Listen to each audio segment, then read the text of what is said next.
ओम सच्चिदानंद रूपाय विश्वोत्पत्त्यादि Hathaway तापत्रय विनाशाय श्री कृष्णाय वयम नमः। जय श्रीमन नारायण।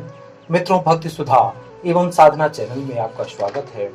मित्रों, आज यह वीडियो आपके समक्ष प्रस्तुत कर रहा हूं, जिसमें कोरोना से संबंधित महामारी जो एक प्राकृतिक आपदा है, वर्ष 2020 में यह कोरोना महामारी पूरे विश्व में एक इतनी बड़ी आफत है, जो भले ही इस संक्रमण को चीन ने बनाया हो और अपने फायदे के लिए पूरे विश्व में फैलाया, परंतु इस महामारी का प्रमुख कारण आपको बताने जा रहा हूं।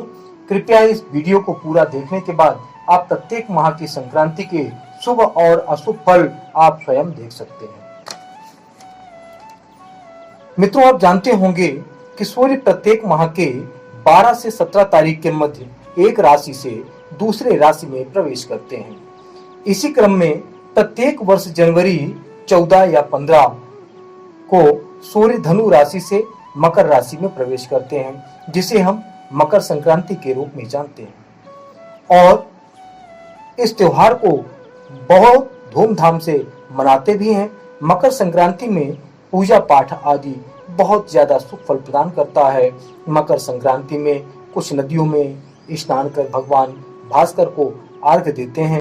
अर्घ्य कहते हैं अंजलि में जल लेकर भगवान को स्नान कराना, और मनोवांछित फल की कामना करते हैं। इसी तरह प्रत्येक माह में अलग अलग संक्रांति पड़ती हैं, क्योंकि भगवान भास्कर हर महीने राशि बदलते हैं, और सूर्य जब एक राशि से दूसरे राशि में जाते हैं तब उसे सूर्य संक्रांति कहा जाता है।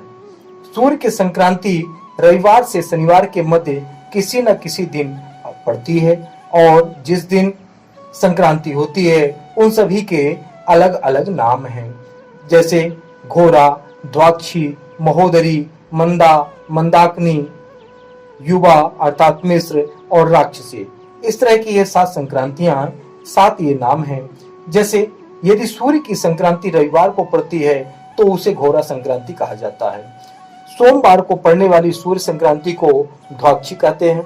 मंगलवार को पड़ने वाली सूर्य की संक्रांति को महोदरी के नाम से जाना जाता है। बुधवार को पड़ने वाली सूर्य संक्रांति को मंदा के नाम से पहचाना जाता है। गुरुवार को पड़ने वाली संक्रांति का नाम मंदाकिनी है, और शुक्रवार को पड़ने वाली संक्रांति का नाम युता अर्थात मिश्र कहते हैं, तथा शनिवार के दिन पड़ने वाली सूर्य की संक्रांति को राक्षसी संक्रांति कहते हैं। अब यह भी जान लें कि कुल 11 करण होते हैं, जो प्रत्येक तिथियों के 2 भाग करते हैं।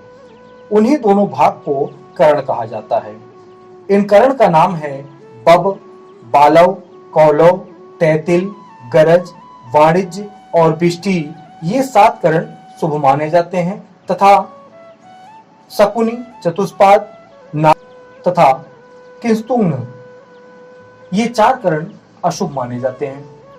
पहले के 7 करण 8-8 बार पुनरावृत्ति करते हैं, जो शुभ माने जाते हैं, परंतु जो करण अशुभ माने जाते हैं वह 4 करण शकुनी, चतुष्पाद, नाग और किंस्तुंग महीने में एक बार ही आते हैं। अब समस्या यह है कि कौन सा करण कब पड़ेगा, यह कैसे जाने। बस बहुत ही आसान है कि हिंदी तिथियों के बारे में या उनका नाम आप लोगों ने सुना ही होगा, जैसे प्रतिपदा, द्वितीया, तृतीया, चतुर्थी, पंचमी, पूर्णिमा, अमावस्या आदि। अब शुक्ल प्रतिपदा के दूसरे भाग से पहला करण प्रारंभ होता है, अर्थात शुक्ल पक्ष प्रतिपदा को दूसरे भाग में बब, फिर द्वितीया के प्रथम भाग में बालव तथा दूसरे भाग में कौलव, फिर तृतीया के प्रथम भाग में तैतिल और दूसरे भाग में गरज। इसके बाद चतुर्थी तिथि में प्रथम भाग में वाणिज्य और दूसरे भाग में बिष्टि। इस तरह इन शुभ करणों की एक आवृत्ति समाप्त हो गई। पुनः पंचमी को पहला भाग बब तथा दूसरे भाग में बालव करण होता है, और यह बहुत लंबा हो जाएगा। हम आपको संक्षेप में बताते हैं कि शुक्ल पक्ष की प्रतिपदा, अष्टमी और पूर्णिमा को दूसरे भाग में बब करण रहता है, तथा शुक्ल पक्ष की पंचमी तिथि एवं द्वादशी के पहले भाग में रहता है। इसी तरह कृष्ण पक्ष की चतुर्थी तिथि, एकादशी तिथि को पहले भाग में तथा सप्तमी तिथि को दूसरे भाग में रहता है। इसी तरह दूसरा करण है बालव, यह शुक्ल पक्ष की द्वितीय तिथि, नौमी तिथि और कृष्ण पक्ष की प्रतिपदा और अष्टमी में पहले भाग में तथा शुक्ल पक्ष की पंचमी और द्वादशी एवं कृष्ण पक्ष की चतुर्थ तिथि एवं एकादशी को द्वितीय भाग में रहता है। इसी तरह अन्य करण भी हैं और वास्तव में यह बहुत बड़ा भंडार है। यदि आप चाहें तो अपनी वीडियो में मैं एक ऐसी फोटो लगा रहा हूं कि आप आसानी से उसका स्क्रीनशॉट लेकर अपने मोबाइल पर रख सकते हैं और बड़ी आसानी से आप इसे समझ भी जाएंगे। यह आपको याद भी हो जाएगा और चाहें तो इस चार्ट को आप फोटोकॉपी भी बनवा सकते हैं या जो टाइपिंग करना जानते हैं कंप्यूटर वगैरह में वो टाइपिंग भी कर सकते हैं। बहुत सरल है। अंतिम में 4 अशुभ करण कृष्ण पक्ष की चतुर्दशी को दूसरे भाग में, शकुनी व अमावस्या को पहले भाग में, चतुष्पाद व दूसरे भाग में, नाग तथा चौथा अशुभ करण जो कि स्तुंग है, जो शुक्ल पक्ष की प्रतिपदा के प्रथम भाग में पड़ता है। इस कारण से कोई शुभ कार्य इस करण में नहीं किया जाता है। अर्थात शुभ करण में एक करण है बिष्टि, जिसे भद्रा भी कहा जाता है। वह यदि दोपहर के पहले पड़े तो अशुभ फल देता है, परंतु दोपहर के बाद वह शुभ फल देता है। अब बताते हैं कि सूर्य की संक्रांति कौलव, शकुनी की स्तुंग करण में यदि होती है तो जनता या कहा जाए कि सभी जीव सुखी रहते हैं, तथा जब सूर्य की संक्रांति गर, बव, वाणिज्य, बिष्टि और बालव करण में पड़ती है तो प्रजा अर्थात जनता सरकार या राजा के दोष से संपत्ति के साथ पीड़ा पाता है। अर्थात दोष राजा का और सजा मिलती है प्रजा को। तथा जब सूर्य की संक्रांति चतुष्पाद, तैतिल और नाग करण में होती है तब देश में अकाल पड़ता है, महामारी फैलती है, राजाओं में युद्ध होता है तथा पति पत्नी के जीवन के लिए भी संशय उपस्थित होता है।